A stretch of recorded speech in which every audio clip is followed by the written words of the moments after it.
Dad? Mm-hmm. What's this dish made of? It's stainless steel.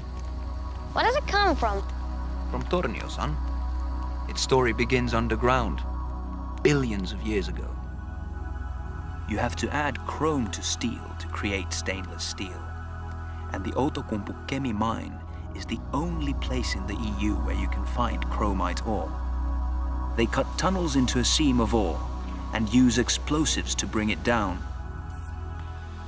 The ore is then crushed at the bottom of the mine and brought to the surface through a shaft 600 meters deep.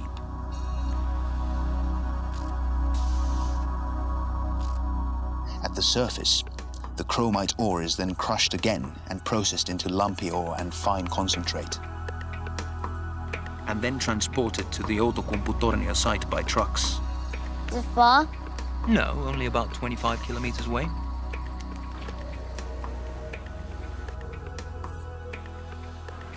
At the ferrochrome works in Tornio, the fine concentrate, coke and other materials is formed into pellets and then mixed with the lumpy ore and other raw materials in the ferrochrome smelter, where they produce molten ferrochrome. When it's at the right temperature, it is poured into ladles.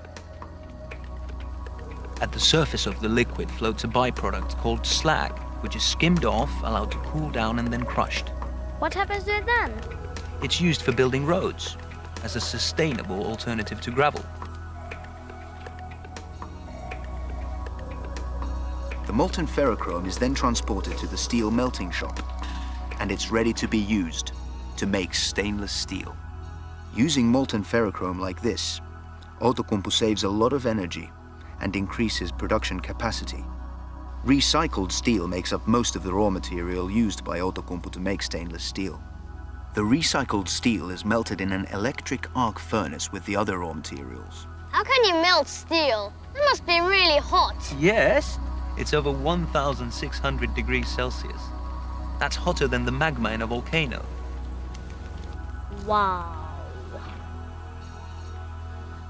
The melted steel is mixed with the molten ferrochrome. The alloying is made to create the grade of stainless steel specified by the customer. Final adjustments to the melt are made at the ladle treatment phase. The molten steel is then transferred to a continuous casting machine where the steel is cast and cut into slabs of stainless steel about 14 meters long and weighing up to 26 tons.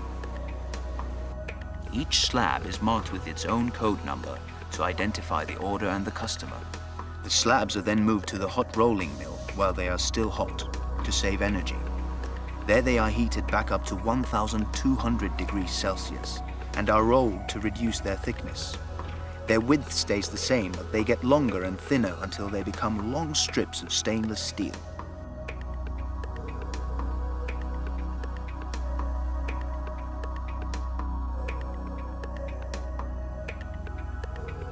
When the strips are thin enough, they are coiled and cooled, ready for cold roll.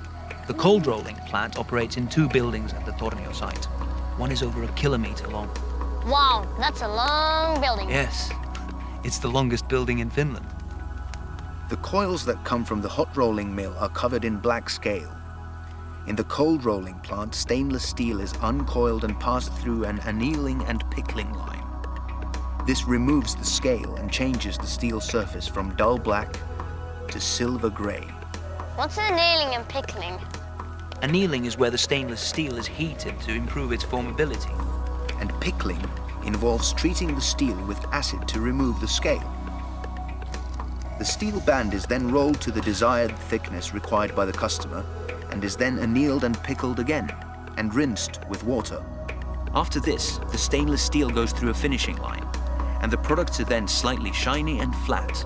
The stainless steel is then taken to be cut to the size required by the customer, either as coils or as sheets. The stainless steel sheets and coils are then packed and loaded on trucks, trains and ships. In Tornio, Outokumpu operates a port where the raw materials arrive and the finished products are ready to be sent to customers around the world. Including the company who made your dish. Dad, What? I'd like to see the steel plant at Tornio one day. Well, perhaps you will, son. Now eat your stew. Dad, Mm-hmm. it's gone cold.